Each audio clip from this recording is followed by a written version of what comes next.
What if I told you that some of the most notorious figures in history shared a personality trait with history's greatest humanitarians? Imagine possessing the ability to see through people's facades, predict their actions, and influence their decisions, all while appearing completely harmless. Today we're going to explore the enigmatic world of the INFJ personality type, and I'm about to show you why this rare combination of traits might just make them the most dangerous personality type in the Myers-Briggs spectrum. Picture this: you're sitting in a coffee shop, and there's someone quietly observing from the corner. They seem gentle, almost invisible, but their eyes hold a depth that suggests they're seeing more than just the surface reality. That's your typical INFJ, the rarest personality type, making up less than 2% of the population. But don't let their quiet demeanor fool you. Behind those observant eyes lies a mind that's constantly analyzing, strategizing, and understanding human nature at a level that would make most psychologists jealous. Let's dive into what makes INFJ truly fascinating and potentially dangerous. Think about some of history's most impactful figures. Martin Luther King Jr., who led a revolution with unwavering conviction and strategic brilliance. Mother Teresa, whose quiet determination changed thousands of lives. And yes, even Adolf Hitler, who manipulated masses through a deadly combination of charisma and calculated strategy. All believed to be INFJ. Same personality type, drastically different outcomes. But how is this possible? The answer lies in the unique cocktail of traits that define the INFJ personality.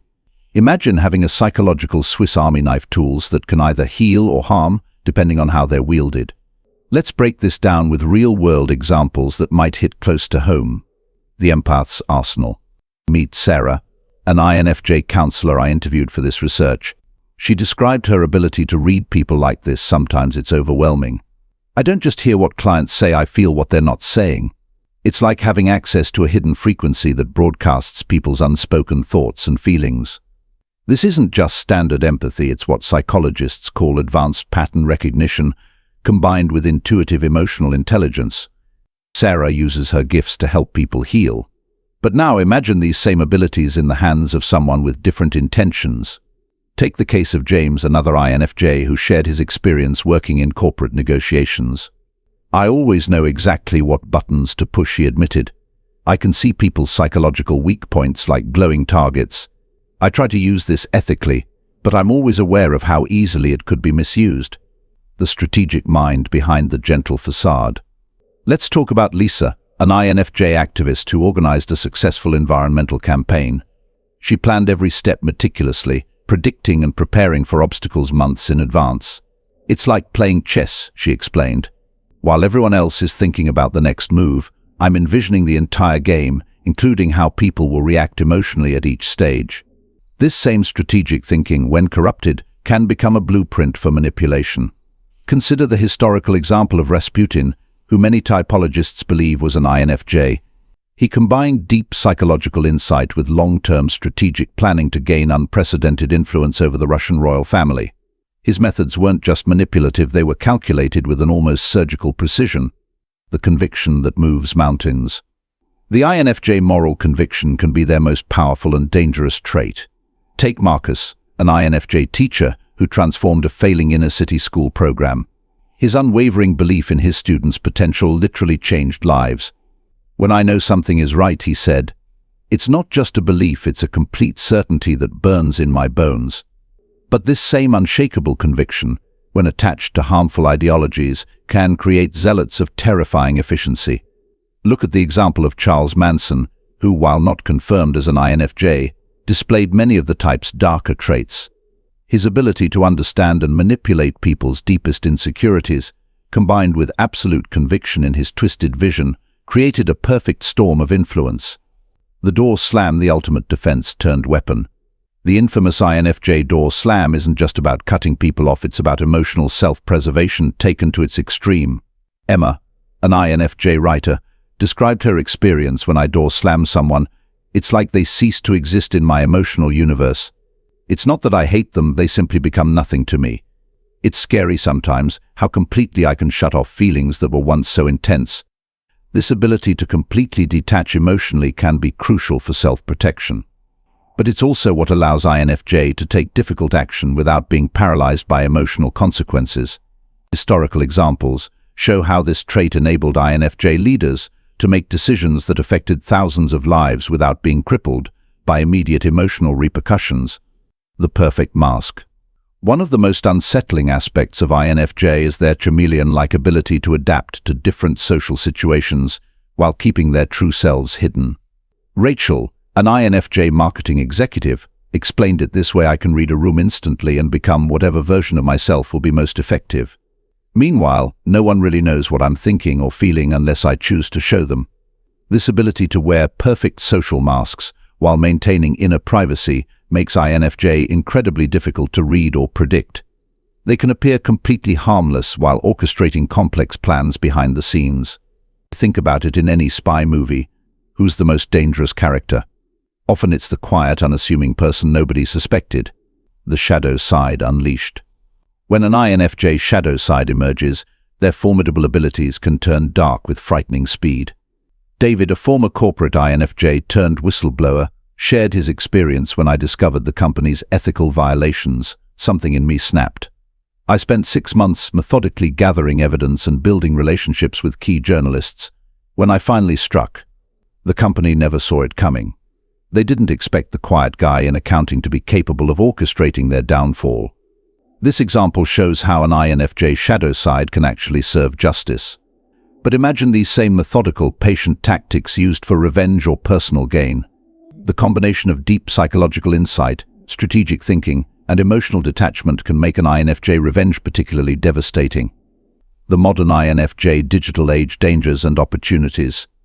In today's hyper-connected world, INFJ abilities take on new dimensions. Consider the case of Jennifer, an INFJ social media strategist. I can predict viral trends before they happen because I understand the underlying psychological patterns driving them. I know exactly how to craft messages that will resonate on a deep emotional level with specific audiences. This skill set becomes particularly significant when we consider the role of social media in shaping public opinion and behavior. INFJ's natural ability to understand and influence human psychology, combined with modern digital tools, creates unprecedented potential for both positive change and manipulation. The power of subtle influence. What makes INFJ particularly effective and potentially dangerous is their preference for subtle influence over obvious power plays. They don't typically seek the spotlight. Instead, they often work behind the scenes, gently steering events and people in their desired direction. As Michael, an INFJ political consultant, put it, the real power isn't in being the face of change, it's in being the architect of it. Think about how many historical movements were actually orchestrated by quiet influences behind the scenes. INFJ excel at this type of subtle but profound impact, making them potentially more influential than more obvious power players. The double-edged sword of perfectionism. The INFJ perfectionism extends beyond mere attention to detail. It's a deep-seated drive to realize their ideal vision. Clara, an INFJ architect, described it this way: every project I undertake has to align with my vision of perfection, not just in its physical form but in its impact on people's lives. I can spend years refining a single idea until it matches what I see in my mind. This perfectionism, combined with their strategic thinking and insight into human nature, means that when INFJ do decide to act, their plans are often frighteningly well crafted. Whether those plans serve benevolent or malevolent purposes depends entirely on the individual INFJ values and choices. In conclusion, so are INFJ really the most dangerous personality type? Perhaps the better question is, what makes any personality truly dangerous? Is it the capacity for harm or the likelihood of causing it? INFJ possess a unique combination of traits that, like a master key, can unlock either humanity's highest potential or its darkest impulses. What makes them particularly fascinating and potentially dangerous isn't their capacity for evil, but their ability to execute whatever path they choose with unprecedented insight, strategy, and conviction. An INFJ who chooses to cause harm isn't just dangerous because of their intentions, but because of their unique ability to understand, influence, and orchestrate human behavior while remaining virtually undetected. But here's the silver lining: most INFJ are deeply committed to using their powers for good. Their emotional intelligence, strategic thinking, and unwavering conviction more often create positive change than destruction. They're the counselors who heal deep wounds, the visionaries who inspire positive change, and the quiet strategists working tirelessly to make the world better.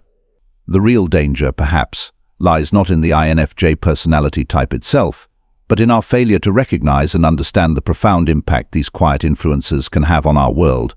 Whether that impact is positive or negative ultimately depends on the individual INFJ choices and values.